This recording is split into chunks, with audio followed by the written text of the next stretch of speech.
It's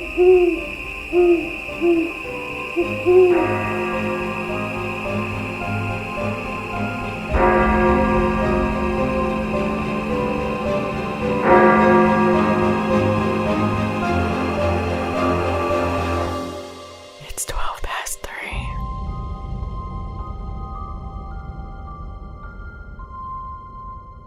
I think we have a lot to cover tonight, so just one quick thing.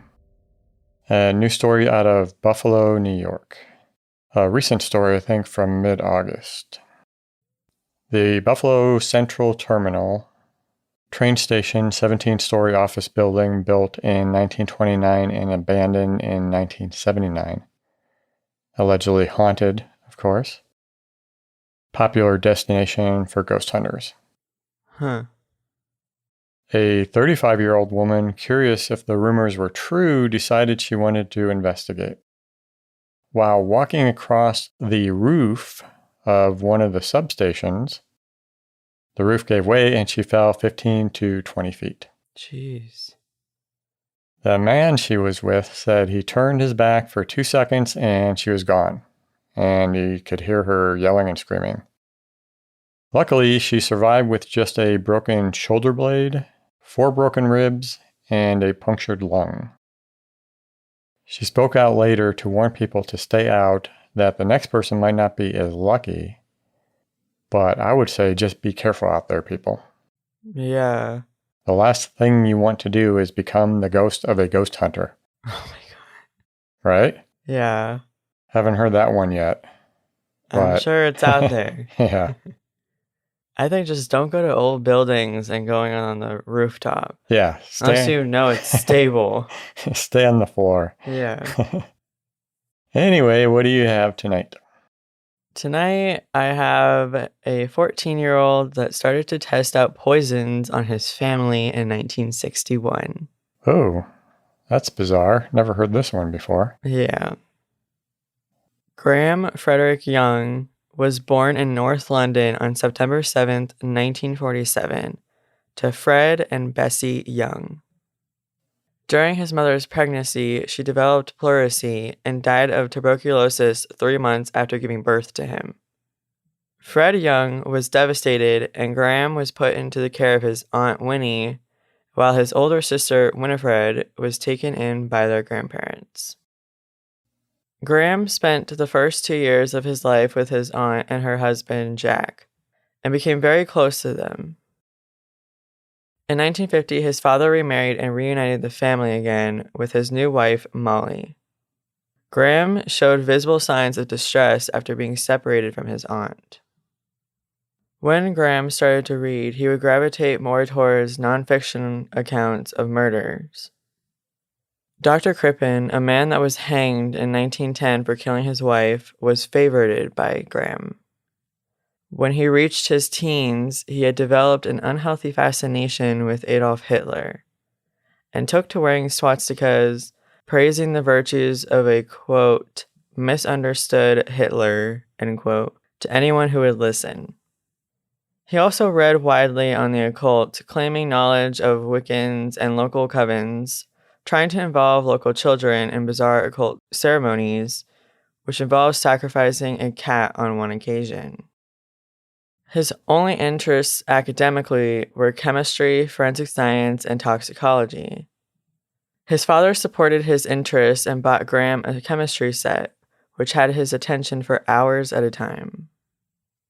By the age of 13, Graham's extensive knowledge of toxicology gave him the opportunity to convince local chemists that he was in fact 17, and he acquired a dangerous quantity of the poisons antimony, digitalis, and arsenic for study purposes, as well as quantities of the heavy metal thallium. Well, that's concerning. Yeah. Well, it's concerning that he convinced him that he was 17 and that's somehow an old enough age to get that stuff. Yeah. Well, yeah, that you could even get it at 17. Yeah. Yeah. I also found it interesting. I was thinking about that time period and how difficult it must have been to find information about the things that he was interested in as far as murders and stuff. Yeah. It's not like today where you can just go Google and find just about anything you want. Well, like news articles and stuff. Yeah, I guess. Yeah. Yeah. I don't know how easy it was to look at past news articles back then. Or if he spent a lot of time in the library. Yeah. Eager to put his knowledge of poisons to the test, his first victim was a fellow science student, Christopher Williams. Christopher suffered an extended period of vomiting, painful cramps, and headaches. The cocktail of poisons left medical experts baffled. Christopher was lucky to survive, which was likely because Graham couldn't fully monitor the illness of his victim when he was sick at home. He decided to focus on a group to whom he had an unlimited access to, which was his family. When the family began to show signs of poisoning during the early part of 1961, Graham's father initially suspected that he might have been unintentionally harming the family by the careless use of his chemistry set at home. There wasn't any suspicion of intentional poisoning, especially since Graham had also been ill on a number of occasions. It is still unclear whether this was to avoid detection, if it was thorough scientific interest in his own reaction, or just carelessness of exactly which teacups he had poisoned. Well, I can't imagine poisoning myself just to see what happens. Yeah. That's bizarre. But I guess if you're in the mindset, Yeah. I don't know. And the mixing up the teacups would suck. Yeah, but that wouldn't really surprise me with how young he seemed to have been. Yeah. But I don't know. Well, it's like if you're not sure, then just don't drink the tea. That's true. That's true. Of course, he could have been sure, but then was wrong. That's true, yeah.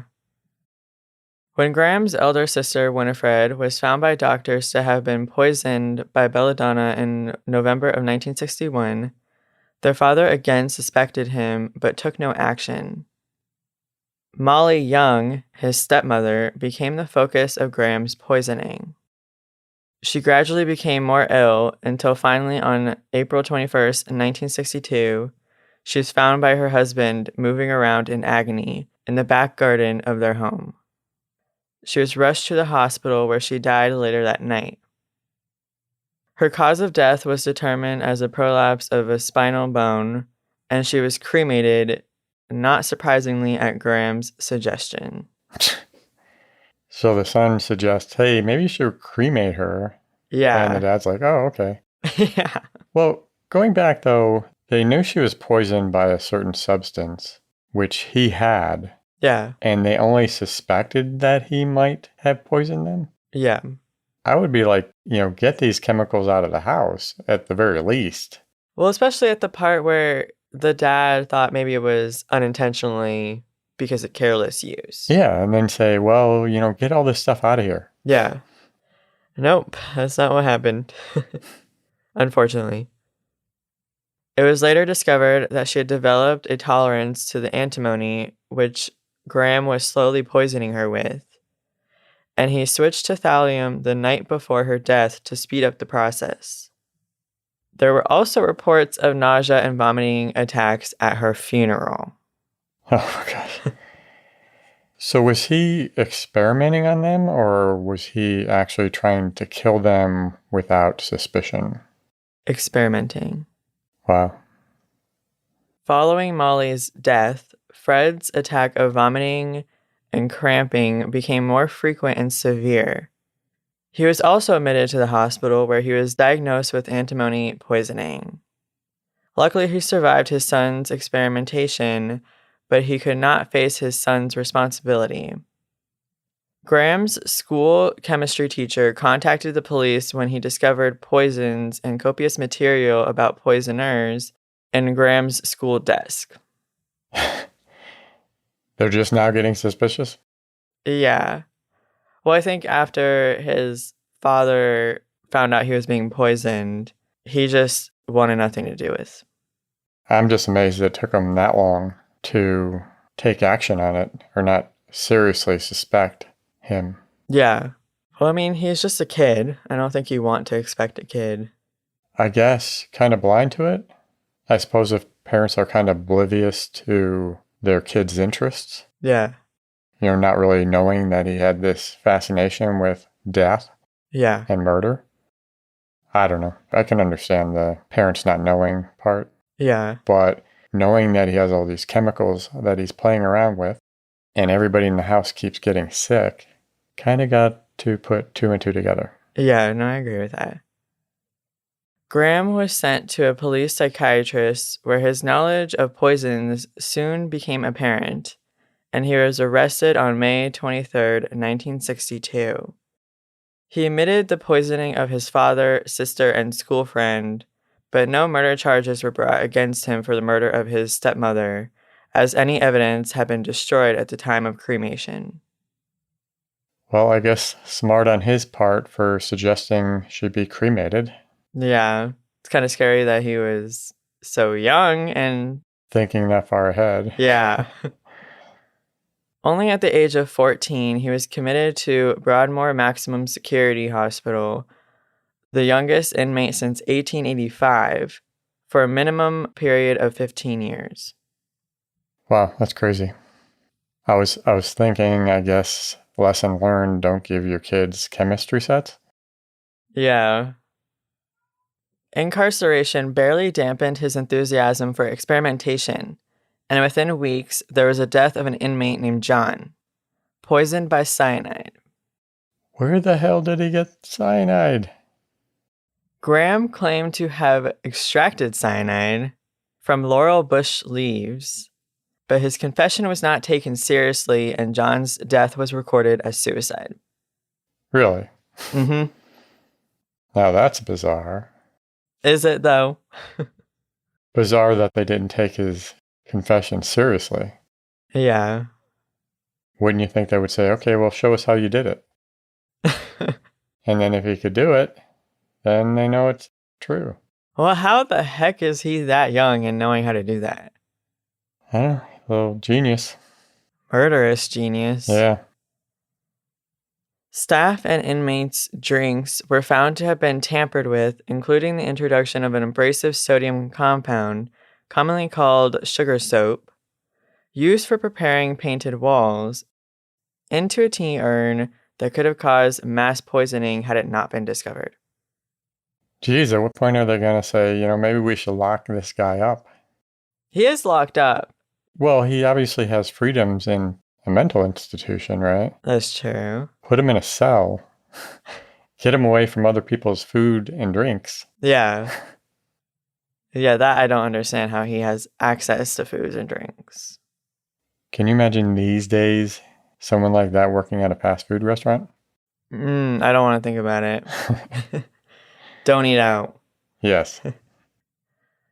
He continuously read about poisoning, but kept his obsession pretty well hidden when authorities made it clear that appearing less obsessed would speed up his release. By late 1960s, Graham's doctors seemed oblivious to his continued fascination and recommended, in June 1970, that he be released as he had been, by their words, cured. Assuming they missed the boat on that one. Yes. He celebrated by telling a psychiatric nurse that he intended to kill one person for every year he had been in Broadmoor. The comment was recorded on his file, but was never taken into consideration for the decision to release him. Really? Yeah. Oh my gosh. At this point, I'm not really that surprised. I guess, but wow. When Graham was released on February 4th, 1971, at 23 years old, he went to stay in a hostel but had contact with his sister, Winifred, who had moved following her marriage. Despite having been poisoned by him, she was more forgiving than her father, who initially wanted nothing to do with his son. Can't say I blame him? I don't blame him either. I wonder if she was more forgiving. I'm not exactly sure how much older she was from him, but I wonder if she was more forgiving because she was around the same age, like younger and kind of naive. Yeah, I could see that. She was concerned by his fixation with his crimes as he took great delight in visiting the scenes of his past crimes. Warning signs. Yep. He made trips to London where he stocked up on the antimony, thallium, and other poisons required for his experiments. And a fellow hostel resident, 34-year-old Trevor Sparks, was soon experiencing cramps and sickness. Another man he befriended experienced such agony that he took his own life, although no connection to Graham was established at the time. Wow, this guy is scary. Yeah. Well, he warned the nurse. Yes, he did. And they didn't listen. Nope.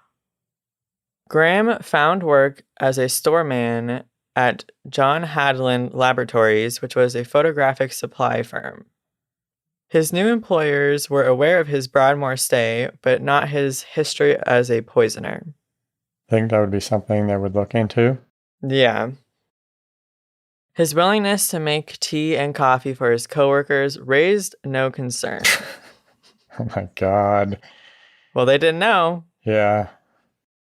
When Graham's boss, 59-year-old named Bob, began to experience severe cramps and dizziness, it was attributed to a virus known locally as the Bovingdon bug. Other Madelyn workers complained of similar cramps, but none were ever as severe as Bob's, who always seemed to recover when off work ill, but instantly became sicker than ever on his return to work. Wow, yeah, I guess if they didn't know, Yeah. if they would have only known. He was eventually admitted to the hospital where he died on July 7th, 1971, and his cause of death was recorded as pneumonia. Wow, that's crazy. Yeah. In September 1971, 60-year-old Fred Biggs began to suffer similar symptoms to Bob, and more people began to take time off at Madelyn, with employees suffering a variety of unusual and debilitating ailments, including the usual cramps and hair loss. Hair loss? Yes. My God. What was he giving them? Jesus. There was suspicion of it being water contamination, radioactive fallout, and leakage of the chemicals used at the firm itself. Fred was eventually admitted to the London Hospital for Nervous Diseases, but died on November 19, 1971. It took a lot of time to die, which made Graham frustrated, to which he had recorded in his diary. Why was he frustrated it took him so long to die? Because it was all experimentation for him. Oh, he was looking for something a little quicker? But he was poisoning them slowly over time. Yeah. Bizarre. This second death raised concerns within the firm. Around 70 employees had recorded similar symptoms, and there were fears for personal safety. The doctor on site tried to reassure staff by insisting that health and safety rules were being strictly adhered to. Graham challenged him in front of colleagues, quizzing him on why thallium poisoning had not been considered as a cause, considering that it was used in the photographic process. I don't even know what to say about that as far as him coaxing them along as far as what might have happened. Yeah. The doctor was surprised at the in-depth toxicological knowledge and brought it to the attention of management, who then alerted the police. So they had their concerns. I'm assuming that the police were already involved at that point before they suspected him. I would imagine that would be protocol. I'm just surprised nobody did a background check on the employees to see if anything came up. Yeah. Especially when you know one of them spent time in a mental institute. Well, I wonder if it was, I don't know how they did it back then, but I wonder if it had anything to do that he was a minor. So it was like closed information. Yeah, could be, yeah. The thallium poisoning was revealed. Graham's poison conviction was soon discovered, as were his collection of poisons and meticulous diaries recording dosages administered to individuals and their reactions to the dosage over time. Well, that's damning evidence. Yeah. He was arrested on November 21st, 1971. A quantity of thallium was found on his person.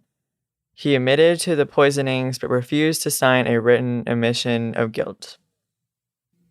Well, at that point, did they really need his admission? I don't think so. Yeah. I would hope not. Graham's trial began on June 19th, 1972, and he was charged with 2 counts of murder, 2 counts of attempted murder, and 2 counts of administering poison. He pled not guilty and seemed pretty confident that he would be cleared.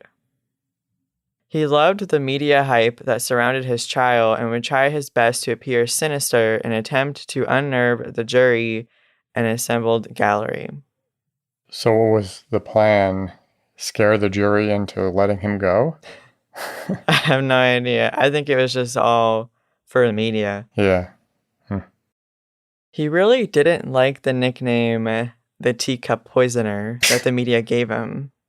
He felt it belittled his skill and knowledge. Instead, he felt being referred to as World Poisoner was more appropriate. Oh, wow.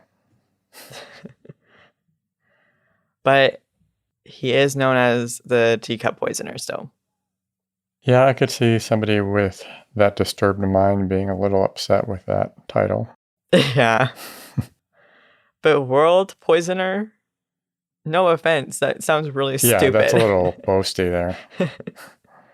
Well, not only stupid, right, but a little full of yourself there. Yeah.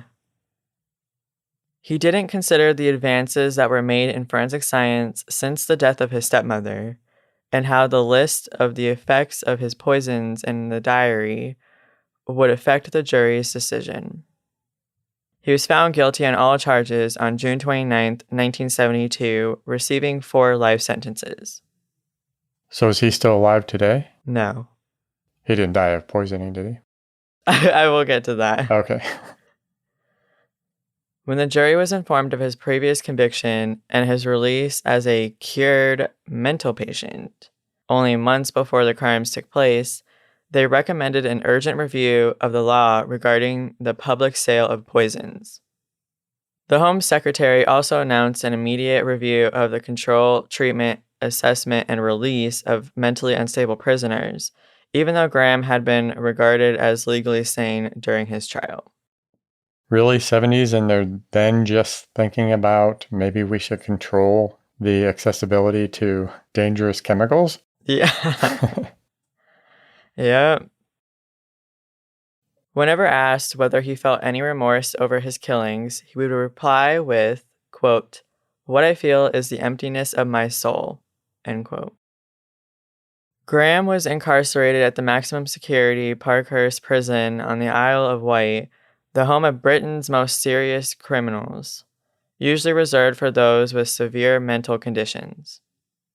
He befriended Moore's murderer, Ian Brady, who became infatuated with the 24-year-old Graham, although the attraction was not reciprocated. Brady described Graham as excited only by power, clinical experimentation, observation, and death. They spent considerable amount of time together, playing chess and bonding over their fascination with Nazi Germany. I was thinking the fascination with Nazi Germany was odd, but I guess it's a power thing, right? Yeah. Apparently, Graham sported the Hitler mustache. Oh, really? But that doesn't fully surprise me. Yeah, I guess it doesn't really. Just a bad look. Yeah. Now here is an interesting thing that I found. Okay. Graham was thrilled when a waxwork of himself was added to the Madame Tussauds Chamber of Horrors, alongside his boyhood hero, Dr. Crippen.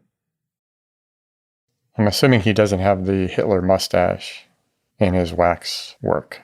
Not that I know of. I tried looking it up, but I didn't know what was real or not. Uh-huh. I just thought it was interesting that for some reason, ever since you talked about Madame Tussaud, I've been seeing a lot of criminals in there. I have mixed feelings about that. Yeah. Like promoting the criminals. Yeah. I don't like that. I understand the fascination, but yeah, I'm not sure I really like that. Yeah. So many other people they could do wax figures of. Good people. Yeah. If they're going to do wax figures of these people, I think they should have a museum but have really bad wax figures of them where it's supposed to be them, but it looks nothing like them. What would be the point of that? Just in spite of them. Well, I guess if they were still alive, to piss them off. Yeah. I mean, I've seen plenty of wax figures of celebrities that look nothing like them. Why not do it to the criminals? Yeah. Graham died in his cell on August 1st, 1990 at 42. The official cause of death was heart failure, although there was some speculation that the inmates that were always wary of him may have poisoned him, or that he grew tired of prison life and poisoned himself in one final gesture of control. I could see the poisoning himself if he realized he wasn't getting out. Yeah. Interesting thought that the other inmates poisoned him. Yeah. Definitely odd that he died at such a young age if they said it was heart failure. I don't know about... Oh, I was going to say I don't know about back then, but that was 1990, so... Yeah. Yeah, that is... bizarre. Imagine what he could have accomplished if he wasn't a psychopath with his knowledge. Oh.